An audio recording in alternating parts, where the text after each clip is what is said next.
The first time your own child looks at you like you don't belong, something inside you goes quiet. The valet stared at my truck like it had taken a wrong turn. A dented, mud-dusted F-150 didn't match the line of glossy black SUVs and luxury sedans parked beneath the glass awning of the Whitfield Grand Hotel. The kind of place where the air smelled like polished marble and expensive perfume before you even stepped inside. He took my keys anyway, professional smile stretched tight. "Enjoy your evening, sir." I adjusted my tie in the reflection of the hotel door. The suit I wore wasn't new navy wool, a little shiny at the elbows, pressed as best as I could manage. The last time I wore it was 7 years ago, at my wife's funeral. Tonight was Summit Dynamics' anniversary gala. My company, not that anyone in there knew it. I hadn't attended one of these events in years.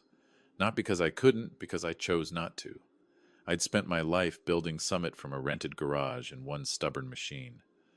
I understood steel and deadlines. I never understood rooms full of champagne and polite laughs. But my son was here. Caleb. He'd worked hard. He'd climbed. And no matter how distant he'd grown, he was still my boy. So I walked in. The ballroom hit like a wave, bright chandeliers, clinking glasses, string music, and the soft roar of 200 conversations that all sounded like confidence. Men in tailored suits, women in gowns that looked like they were poured onto them, smiles that came with business cards. I kept to the edges, the way you do when you're not sure you're welcome in the center. Then I spotted Caleb near the bar, sharp suit, easy grin, surrounded by executives like he belonged there. And beside him, a tall, blonde woman with posture like royalty, Brittany Carlisle, his fiancée. Some people don't need your name to decide your worth. Your hands are enough. I moved toward Caleb slowly, rehearsing a simple line in my head. "Proud of you, son." That was all I wanted to say. But the crowd pressed in, and I ended up near the buffet in a service station, trying to look like I knew what I was doing. My hands gave me away. They always did. Thick knuckles, rough palms, a lifetime of building and fixing. "Excuse me." The voice was cold and clipped, like a command dressed up as politeness. I turned and found Brittany looking me up and down as if she were scanning a barcode. "The staff entrance is around the corner," she said. "Guests aren't supposed to see." Help. Lingering. For a second, my brain didn't catch up. Then it did. She thought I worked there. I kept my face steady. "I'm a guest." Her smile flickered thin, practiced, not sincere. Oh, my mistake. It wasn't a mistake. It was a judgment. She glanced past me like I was already dismissed. "Just make sure you're not blocking anything. People notice." I could have told her who I was. I could have ended it right there with one sentence. But I didn't. I wasn't there to win a power contest with my son's fiancée. I was there for Caleb. And right then, Caleb's voice cut in behind her. "Dad?" I turned. Caleb stood there, and surprise flashed across his face. Then something tighter took over. Embarrassment. His eyes darted around the room, checking who might be watching. "What are you doing here?" he asked. Not angry, not warm, just startled, like I'd shown up at the wrong address. I swallowed. "Thought I'd stop by. Big night." Brittany's expression shifted, recalculating. Caleb forced a smile. "Brittany, this is my father. Martin. Not Dad. Just Martin. Like I was a problem he was managing. The sharpest humiliation isn't public, it's personal." Caleb introduced Brittany like she was the centerpiece of his new life. Then he introduced me like an awkward footnote. Brittany's smile turned sweet in a way that didn't reach her eyes. "Oh, Caleb's mentioned you." He hadn't. I could tell by how he wouldn't meet my eyes. An executive stepped over and started talking schedules and investor expectations. Caleb brightened instantly, slipping into that polished voice he'd learned in conference rooms. Brittany joined in, offering opinions like she already sat at the top. I stood there, invisible. Caleb touched my elbow, guiding me a few steps away like you'd guide someone who didn't know where to stand. "Listen," he murmured. "It's crowded tonight. A lot of important people. Maybe you'd be more comfortable heading home." The words hit harder than I expected. I'd worked double shifts for this kid. I'd packed his lunches, stayed up with him through fevers, sat alone at his school events after his mother died and pretended it didn't break me. And now he was asking me to leave so I wouldn't embarrass him. I nodded. "Yeah, sure." I turned toward the exit. Then Brittany's voice carried behind me, too loud to be an accident. "Is that really his father?" she said. He looks like he just came off a construction site. Soft laughter followed. Not cruel enough to be called cruel. Just enough to sting. I stopped for a half second, waiting for Caleb to say something, to correct her, to defend me, to at least clear his throat. Silence. I kept walking. Outside, the cool air didn't help. My truck rolled up. The valet handed me my keys without meeting my eyes. I drove home with the radio off, hands clenched around the wheel. Because Brittany's insult? I'd heard worse in my life. But my son's silence? That was new. That was the kind of pain that doesn't fade on the ride home. A quiet house can feel like an accusation when you come home carrying shame that isn't even yours. My porch light had burned out weeks ago. I'd meant to replace it. I hadn't. The dark doorway felt like an honest reflection of how I'd been living, always fixing the big things, ignoring the small ones. Inside, the kitchen was lit by street lamp glow. I dropped my keys in the bowl and stared at the fridge. Photo magnets. Old memories. One picture always stopped me. Caleb at 10. Gap-toothed grin. Both of us covered in grease in my first workshop. He had his hand on my shoulder like he was proud to be seen with me. Back then he used to say, "When I grow up, I'm going to build machines like you." I touched the photo and whispered to no one. "When did you start hiding me?" I made coffee even though it was after midnight. The ritual didn't calm my mind, but it gave my hands something to do. Memories kept coming anyway. I was 26 when I worked nights at Great Lakes Steel, saving every extra dollar. My wife, Laura, used to count the cash with me at this same table, laughing softly. "You're going to build something," she'd say. "I know it." We married young. Caleb came the next year. I bought a used CNC machine before we could really afford it, rented a small warehouse with cracked floors, and started Summit Dynamics. I was operator, salesman, janitor. Laura worked days and did the books at night. Then the diagnosis. Stage 4. 3 months from hospital room to funeral. Laura was 35 when she died. Caleb was 8. He wore a little suit at the cemetery and refused to cry until later, in the car, when he thought I couldn't hear him. After that, he begged to come to the shop with me so he wouldn't be alone. So he did. He grew up to the sound of machines and the smell of metal. And I grew up into a father who tried to make up for a missing mother by building a future big enough to cover the hole. When your gut says something's wrong, it's usually because your past has trained it to recognize patterns. Brittany's words at the gala replayed in my head, but so did something else, her questions. Not the rude ones, the careful ones. I remembered overhearing her with one of our VPs, asking about our facilities, our contracts, the Phoenix automation patent, the client pipeline. The questions were too precise, too technical, for casual curiosity. It felt like she was mapping us. I tried to tell myself I was being paranoid, but paranoia doesn't usually come with evidence. At 2:17 a.m., I called Frank Delaney, former Chicago PD, now head of Summit's corporate security. He answered on the second ring, voice rough. "This better be important." "It is," I said. A pause. "Who?" "My son's fiancée, Brittany Carlisle." Frank didn't laugh. He didn't sigh. He went quiet the way cops go quiet when something starts to click. "You think she's trouble?" "I don't know," I admitted. "But I need to know." Background takes days. "I'll wait," I said. I hung up and sat with cold coffee and the weight of 30 years. I'd built Summit by trusting my instincts, and my instincts were screaming that Brittany wasn't just a snob. She was a threat. Before we go further, if you've ever had a moment where you realized the people laughing didn't know who you really were, I want to hear from you. Drop a comment. Where are you watching from? And what time is it there? Sometimes the hardest conversations start with the smallest humiliations. The truth rarely arrives gently. It shows up like a file folder you can't close. Sunday morning, my phone buzzed. "Frank, meet me. I found something." We met at Summit headquarters. The building looked sterile on a weekend, like it only existed when money moved through it. Frank's face was tight when I stepped into his office. "How bad?" I asked. He turned his laptop toward me. "Her identity only goes back 2 years. Before that, nothing." I frowned. Nothing? No college record that matches, no credit history trail, no consistent employment. She appears out of thin air. He clicked to another screen.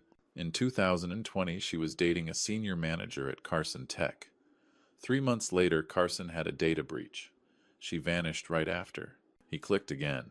In 2018, she was engaged to a CFO in Denver.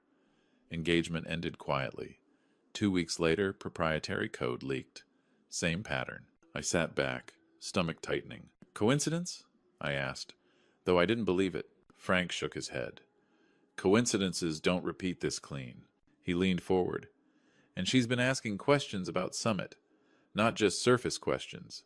Founder questions. Trust questions.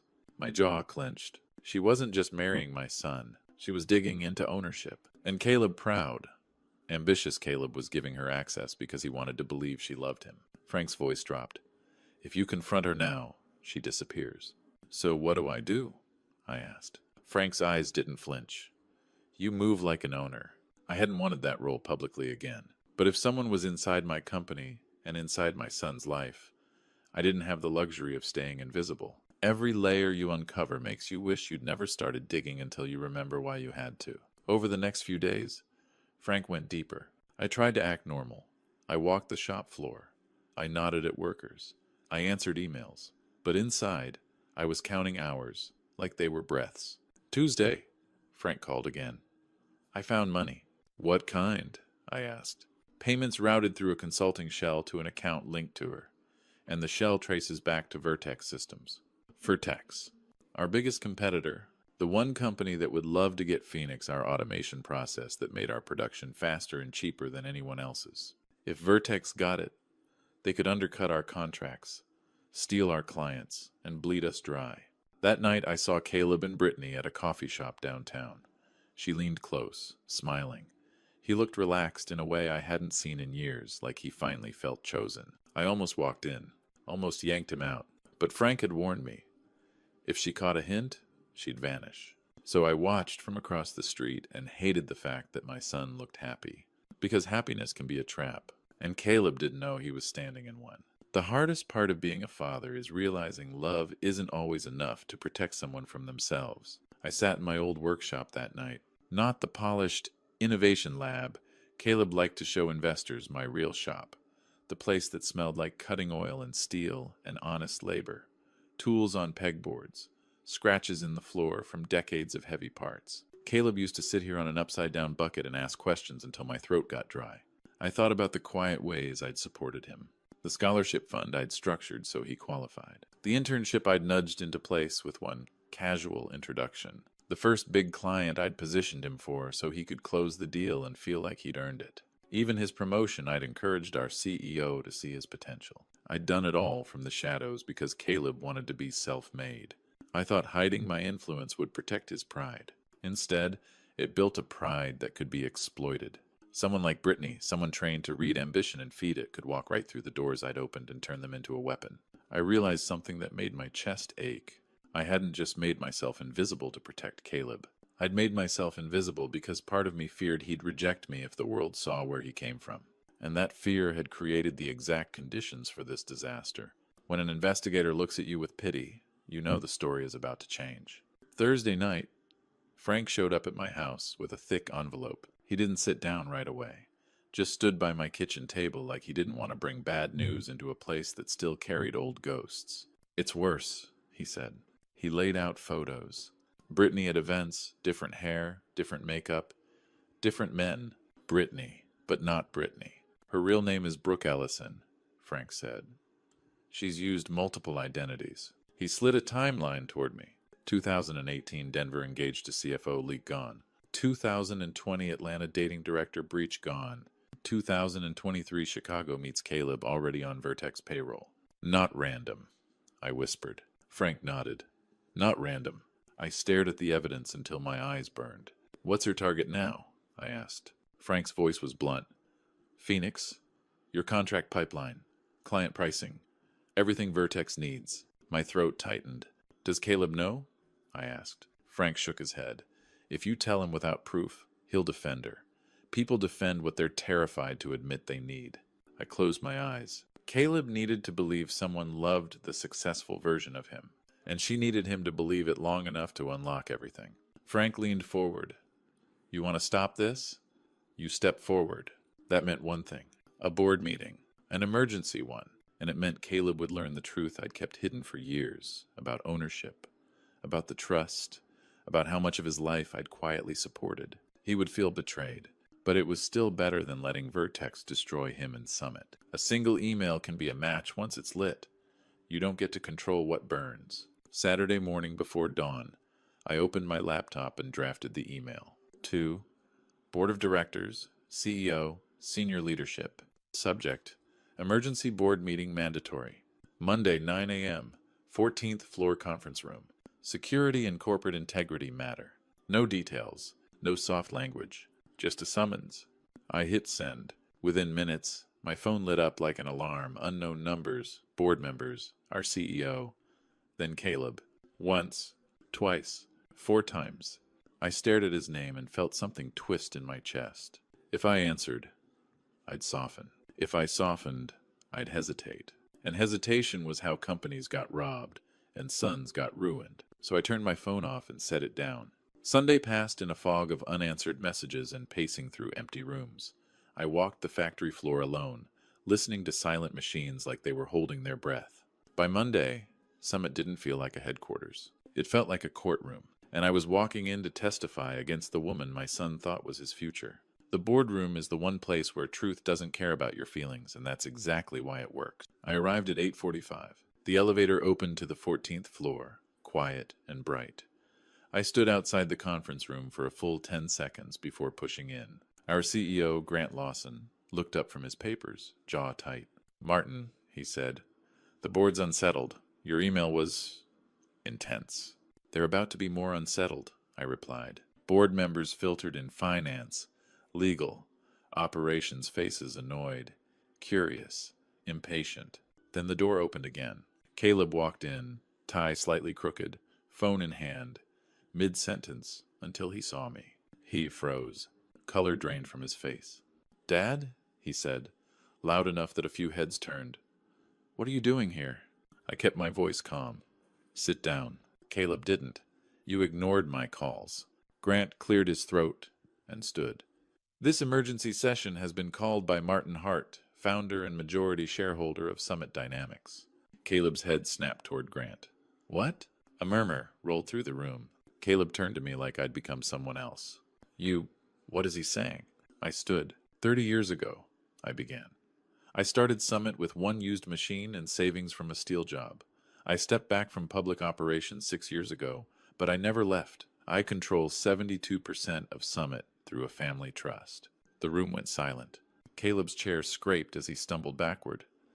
"You own, Dad." His voice cracked between disbelief and anger. He looked around the table. "You all knew?" No one answered. Their eyes did. Caleb sat down slowly, as if gravity suddenly doubled. I swallowed. "There's more, and it's worse. It's one thing to expose a liar, it's another to expose your own child's blind spot." The door opened. Frank Delaney stepped in, carrying a folder and a laptop. Caleb stared at him, confused. I nodded at Frank. The screen lit up with a photo. Brittany, only not. Different hair, different name. "This," I said, "is the woman my son plans to marry. Except that's not her real identity." Caleb's face tightened. "This is insane." Frank spoke calmly.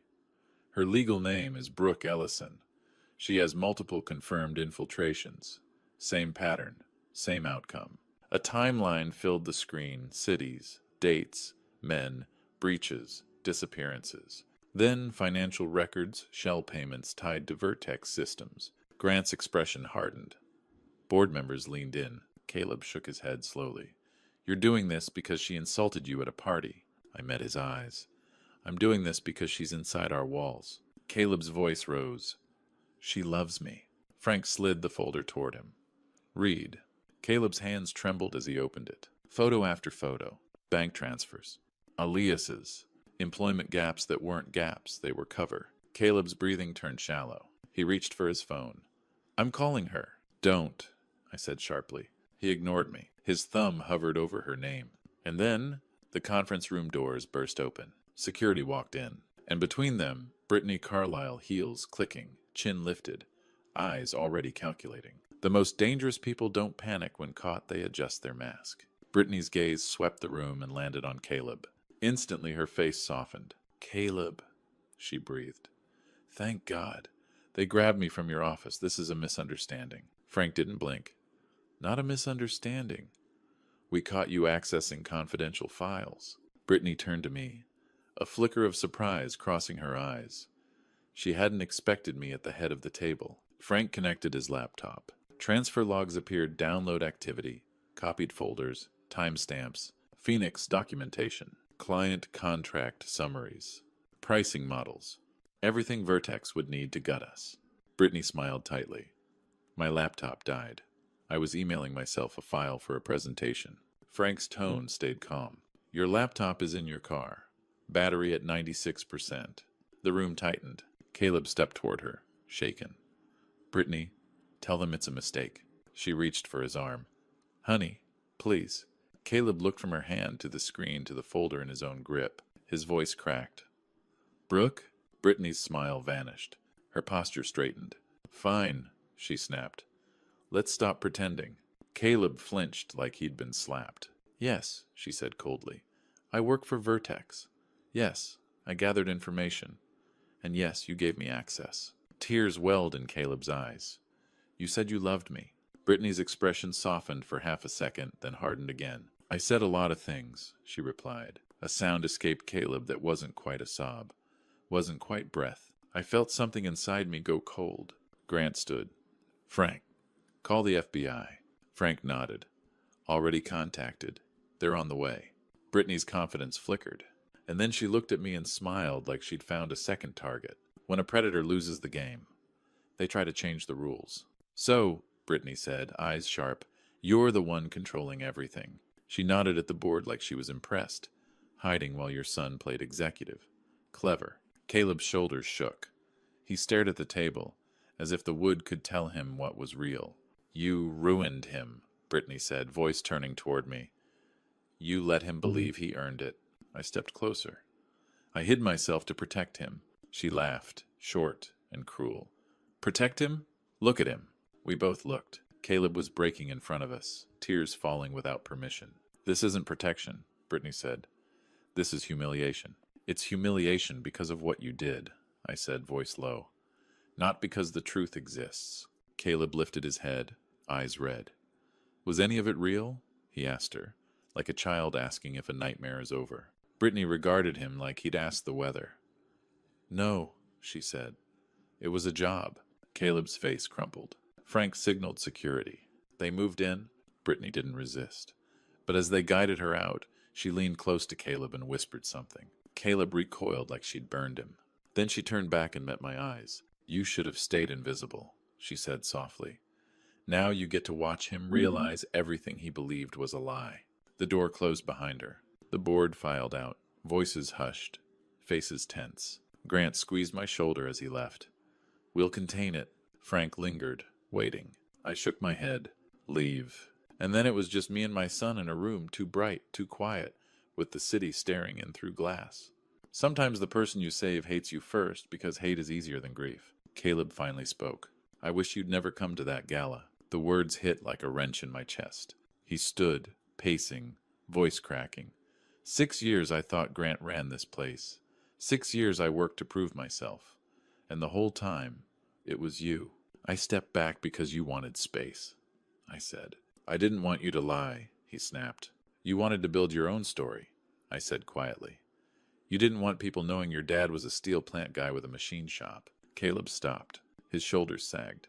Then he whispered, I was ashamed. Hearing it out loud broke something in me, even though I'd known it for years. Caleb stared at me, eyes wet. The scholarship, he said slowly. The Hart Engineering Foundation scholarship, that was you. My silence answered. The internship at Callahan Robotics, he continued. You arranged that. I didn't deny it. Caleb's voice flattened. So what did I build? What's mine? You did the work, I said. You earned your role. But you opened every door, he whispered.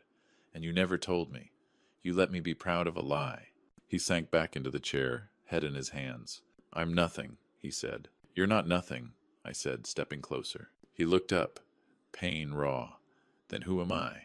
I didn't have a neat speech. I had only truth. Love can be clumsy, and hiding doesn't protect, it distorts. Caleb stood, grabbed his jacket. I need time, he said. He reached the door, paused. Is the company safe? Frank and the FBI are handling it, I said. We're secure. Caleb nodded once and walked out. If this story is hitting you in the chest, if you've ever had family shame turn into a wall comment where you're watching from and what time it is there, I read those, and I promise you're not alone. Repair doesn't start with forgiveness. It starts with showing up when you don't feel welcome. Weeks passed. The FBI moved quietly. Vertex denied involvement publicly, but evidence doesn't care about press statements. Our systems were locked down. Lawyers did what lawyers do. But none of that mattered as much as the silence from Caleb. I didn't chase him. I wanted to, but chasing was what I'd done for years. Chasing his success. Chasing his comfort. Chasing a version of life where he wouldn't hurt. And it hadn't worked. So I did what I knew. I went back to the floor. I walked the manufacturing bays, checked on machines, asked workers about their kids, their overtime, their injuries. The shop didn't pretend. Steel doesn't lie. Kathleen Ruiz, one of our senior machinists, found me near Base 6. He's been coming down, she said. I looked up fast. Caleb? She nodded. Twice this week. Not for show. He's talking to people. Tommy's teaching him the lathe. My throat tightened. He say anything about me? Kathleen hesitated. He asked about the early days. About how you built Summit. First time I've ever heard him ask. 2 weeks later, an email arrived. Subject, coffee? From Caleb. He wrote, Dad, I'm in therapy. It's helping. I'm not ready for a big talk. But coffee? Thursday, 3 p.m. Riverside Diner. My hands shook as I typed back. I'll be there. Dad. Thursday felt like waiting for a verdict. Healing sometimes begins with a diner booth and 2 people brave enough to stay seated. The Riverside Diner smelled like fried onions and old coffee comfort disguised as grease. I arrived early and sat by the window. Caleb walked in at 3:06. He looked quieter, stripped down, like someone who'd stopped performing. He slid into the booth across from me. Hey, he said. Hey, I replied. Silence sat between us, heavy but not hostile. Finally, he said, I've been helping the FBI. That took courage, I said. He shook his head. It took me stopping the running. He stared at his coffee. My therapist says I use shame like armor. If I rejected where I came from first, it couldn't reject me. He looked up, eyes steady. I'm sorry, he said. For that night, for the years before, for being ashamed of you. My throat tightened. You don't have to. I do, he interrupted softly. Because you protected me, and I treated it like something dirty. The waitress set down coconut cream pie, and Caleb's mouth twitched into a small smile. You remembered? Of course, I said. He picked at the crust. I've been working on the floor, he said. Tommy's teaching me. I smiled. Real. Good. Caleb's eyes glistened. I thought that world made me small, he admitted. Turns out that's where real strength is. Outside, wind tapped the glass. When we stood to leave, Caleb hesitated, then hugged me quick, stiff, but real. Thanks, he said. That's the job, I replied. He stepped back. Same time next week? Hope rose like sunrise. I'd like that. The sweetest revenge isn't watching the villain fall, it's watching your family stand back up. Thursday coffees became a rhythm. Not dramatic, not cinematic, just steady. Some weeks we talked about work. Some weeks we talked about Laura. Some weeks we sat in silence that didn't feel like punishment anymore. Caleb started telling the truth at Summit. Not as a confession, but as a foundation. He stopped pretending he was self-made. He started saying, my dad showed me what work looks like. He mentored younger engineers differently too, less arrogance, more honesty. One afternoon, Grant told me quietly, he's changing. I nodded. He's becoming. Employee Appreciation Day arrived in spring. Folding tables, grill smoke, families, laughter, blue-collar and white-collar mixing without pretending they were different species. Caleb stood at the grill in jeans, flipping burgers with Tommy. Tommy told the duct tape story how I kept a press running through winter and saved jobs when corporate wanted to shut a line down. Caleb blinked. I never knew that. Tommy laughed. Your old man's a legend. Later, Caleb walked over and handed me a bottle of water. Hydrate, he said, grinning. Therapy advice. I chuckled. Good advice. He leaned on the railing. I used to think stories like that made me look small, he said. Now I think they're the best stories we have. A young engineer approached, nervous. Caleb waved him over. Carlos, Caleb said, voice clear. Meet my father, Martin Hart. He started Summit 30 years ago. No hesitation. No embarrassment. Carlos's eyes widened. That's incredible. Caleb smiled. Nobody does it alone, he said, and I realized the thing I'd wanted for years wasn't applause. It was this, my son standing beside me. When your child fixes something small you ignored for years, it can feel like forgiveness without words. A week later, Caleb showed up at my house with a toolbox. I raised an eyebrow. What's that for? He pointed at my dead porch light. You never replaced it. I laughed. Been meaning to. He climbed a ladder, screwed in a new bulb, and flicked the switch. Warm light spilled onto the porch. Caleb stepped down and smiled. Better. I stared at the light longer than I should have. It wasn't just a bulb. It was proof my son wasn't running away anymore. We sat on the porch with iced tea, listening to crickets. Caleb stared at his glass. You ever regret stepping into the light? He asked. I thought about the Gala Brittany's voice, the laughter, Caleb's silence. Then I looked at Caleb, real Caleb, not the performance. No, I said, because I got you back. His throat bobbed. Good, he whispered. We didn't erase the past, but we stopped letting it control us. And I learned something I wish I'd understood earlier. Protection isn't invisibility. Protection is truth, even when it hurts. Hook. If you're ashamed of your roots, you're not protecting yourself. You're handing someone else the power to use you. I'm telling you this because I thought hiding was love. I thought if I stayed invisible, my son could shine without carrying my rough edges. But hiding didn't protect him. It taught him shame. And shame made him vulnerable to someone who knew how to weaponize pride. Brittany Brooke, whatever name she used, she didn't just try to steal from Summit. She tried to steal my son's identity. She almost succeeded. What saved him wasn't my money or my power. It was truth. Painful truth. Public truth. The kind that makes you look at your life and ask, who am I? Without the lie. Caleb is still doing the work. Therapy. Humility. Learning the floor. Learning himself. And I'm doing mine too, learning not to disappear. Learning to let love be seen. If you're listening right now and you've been hiding where you came from or hiding yourself to protect someone, hear me. Your roots aren't a weakness. They're your foundation. The calloused hands, the long shifts, the duct tape solutions. Those are not reasons to be ashamed. They're proof you came from something real. And real beats shiny every time. Before you go, drop a comment and tell me where you're watching from and what time it is there. Because somewhere out there, another father is swallowing pain in silence, and another son is pretending he doesn't need the place he came from. My name is Martin Hart, father, founder, and a man who learned too late that love shouldn't live in the shadows. Now neither of us is invisible, and for the first time in a long time, that feels like freedom.